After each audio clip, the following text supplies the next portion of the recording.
Welcome students, class 12th business studies, chapter number 5, organizing, part number 10, meaning of formal organization and their features, their advantages and their disadvantages.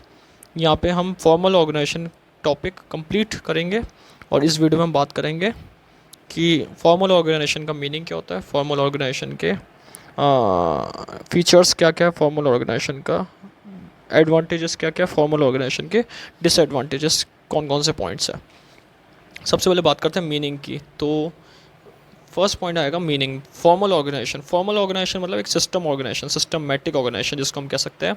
अगर दूसरी भाषा में, simple language में देखा जाए तो ये सिस्टमेटिक ऑर्गेनाइजेशन कहलाई जाती है, जिसमें सारा work designed and establish by management. जो वर्क होता है वो प्रॉपर्ली डिज़ाइन होता है, प्रॉपर्ली एस्टाब्लिश्ड होता है, प्रॉपर्ली मैनेज्ड होता है किसी भी गोल को अचीव करने के लिए, सर्टेन गोल को अचीव करने के लिए। गोल्स यानी कि ऑब्जेक्टिव्स, जो बिजनेस का ऑब्जेक्टिव है वो इसमें डिसाइड होते हैं।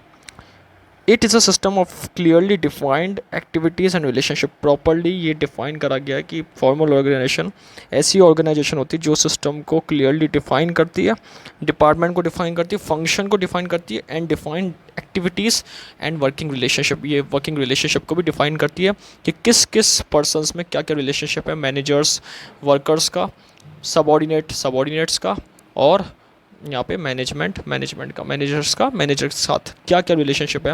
That is a formal organisation. So formal organisation refers to those organisation in which all activities are done systematically, all activities is designed and established by management to achieve certain goals और objectives in effective and efficient way. Effective और efficient way में ये goals को achieve करते हैं। Formal organisation की ये हो गया मीनिंग। इसके बाद बात करते हैं फीचर्स क्या, इसके सबसे कैरेक्टरिस्टिक्स क्या, सबसे ज़्यादा इसके बारे में बता रखा है, और फीचर्स कौन कौन से फीचर्स कवर करता है। The formal organisation create structure is created intentionally by the process of organising. सबसे इंपॉर्टेंट पॉइंट बता रखा है, फॉर्मल ऑर्गेनाइजेशन स्ट्रक्चर जो क्रिएट होता है वो इंटेंशनली क्रिएट होता है। इंटेंशनली मतलब एक ऑब्जेक्टिव होता है ऑर्गेनाइजेशन का और एक प्रोसेस के थ्रू, ऑर्गेनाइजेशन के प्रोसेस के अंदर आता है ये, जिससे कंपनी या ऑर्गेनाइजेशन अपने ऑब्जेक्टिव को इजीली डिज़ाइन और एस्टाब्लिश वे में अचीव कर सके। सेकंड पॉइंट बताया गया, the purpose of formal organisation structure is achieve of organisational goal. Goals को यहाँ पे ध्यान में रखा जाता है, हमारे क्या क्या गोल्स है, क्या क्या ऑब्जेक्टिव्स है, उसको ध्यान में रख के ऑर्गेनाइजेशनल स्ट्रक्चर को कंप्लीट करा जाता है। थर्ड पॉइंट बताया गया, in this each individual is assigned a specific job. Her individual को उसकी कैपेसिटी, उसकी एबिलिटी के अकॉर्डिंग उसको जॉब, स्पेसिफिक जॉब दी जाती है। फॉर एग्जांपल अकाउंटेंट डिपार्टमेंट में अकाउंटेंट की ज़रूरत होगी, परचेस डिपार्टमेंट में परचेस मैनेजर की ज़रूरत होगी। इस तरीके से हर पर्सन को उसके एक जॉब असाइन की जाती है, उसको यानी कि जॉब प्रोवाइड की जाती है। In this every individual is assigned a fixed authority. एक फिक्स पावर दी जाती है उसकी जॉब के रिगार्डिंग, उसकी स्टेटस के रिगार्डिंग। हर इंडिविजुअल को, हर एम्प्लॉय को उसके स्टेटस, उसके जॉब के रिगार्डिंग उसको पावर दी जाती है, अथॉरिटी दी जाती है। It result in creation of superior subordinate relation. Very important point बता रखा है कि सुपीरियर सबऑर्डिनेट रिलेशन को क्रिएट करता है ये इंपॉर्टेंट पॉइंट, यानी कि मैनेजर्स एंड वर्कर का रिलेशन क्रिएट करता है। कंट्रोलिंग अच्छी होती है, यहाँ पे कोऑर्डिनेशन दोनों में आती है। फॉर्मल ऑर्गेनाइजेशन होगा तो प्रॉपर्ली डिफाइन होगा इनका रिलेशनशिप। हर पर्सन अपने वर्क से इंटीमेट रहेगा और अपने वर्क को प्रॉपर वे में, इफेक्टिव वे में करेगा। इसके बाद लास्ट पॉइंट बता रखा है, it creates a scalar chain of communication in the organisation. Scalar chain मतलब authority, higher level to lowest level authority को क्लियरली डिफाइन करेगा सिस्टम में कि हाईएस्ट पोजीशन पे कौन से मैनेजर्स है, उनके नीचे कौन से एम्प्लॉयज़ है, फिर उनके नीचे कौन से एम्प्लॉयज़ है, ऐसे टॉप लेवल से लो लेवल तक पूरा डिफाइन करता है। That is a scalar chain, इसको बोलते हैं scalar of chain of communication. That is a best way of communication in the organisation to develop any organisation. तो किसी भी ऑर्गेनाइजेशन में ये फीचर सबसे इंपॉर्टेंट है फॉर्मल ऑर्गेनाइजेशन का। नेक्स्ट इसके एडवांटेजेस बता रखे हैं। फॉर्मल ऑर्गेनाइजेशन के एडवांटेजेस क्या है। फर्स्ट एडवांटेज है यहाँ पे systematic working. It is a result in systematic smooth functioning of an organisation. किसी भी ऑर्गेनाइजेशन में अगर फॉर्मल वे रहता है वर्क करने का, सिस्टमेटिक वे रहता है, तो ऑर्गेनाइजेशन की जो फंक्शनिंग है स्मूथ वे में चलते हैं, फ्लेक्सिबल वे में चलते हैं, कन्फ्लिक्ट होने के चांसेस खत्म हो जाते हैं। यहाँ पे कोऑर्डिनेशन अच्छा बना रहता है, यानी कि तालमेल बना रहता है वर्कर्स के बीच में, मैनेजर्स के बीच में, एक प्रॉपर कम्युनिकेशन बना रहता है। इससे सिस्टमेटिक वर्किंग प्रॉपरली डन होता है। ये सबसे बड़ा एडवांटेज बता रखा है इसका फॉर्मल ऑर्गेनाइजेशन का। सबसे सेकंड पॉइंट इंपॉर्टेंट है, कोऑर्डिनेशन। वेरी इंपॉर्टेंट है। कोऑर्डिनेशन किसके बीच में रहता है, डिपार्टमेंट के बीच में रहता है। It result in coordinating the various department, coordinating रहता है वेरियस डिपार्टमेंट के बीच में। थर्ड पॉइंट ये बताया गया, no overlapping of work, very important point, no overlapping of work. Working जो सिस्टम है वो प्रॉपरली सही रहता है, ओवरलैपिंग नहीं होती।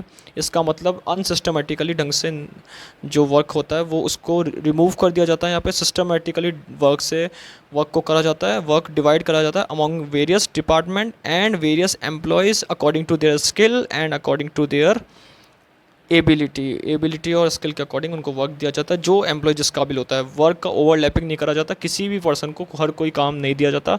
जो उस पर्सन से रिलेटेड होगा, उस पर्सन से उस डिपार्टमेंट से रिलेट होगा, that work should be provided to that department. So this is no chance of overlapping of work. यहाँ पे ओवरलैपिंग नहीं रहता वर्किंग का, ये सबसे बड़ा इसका एक एडवांटेज है।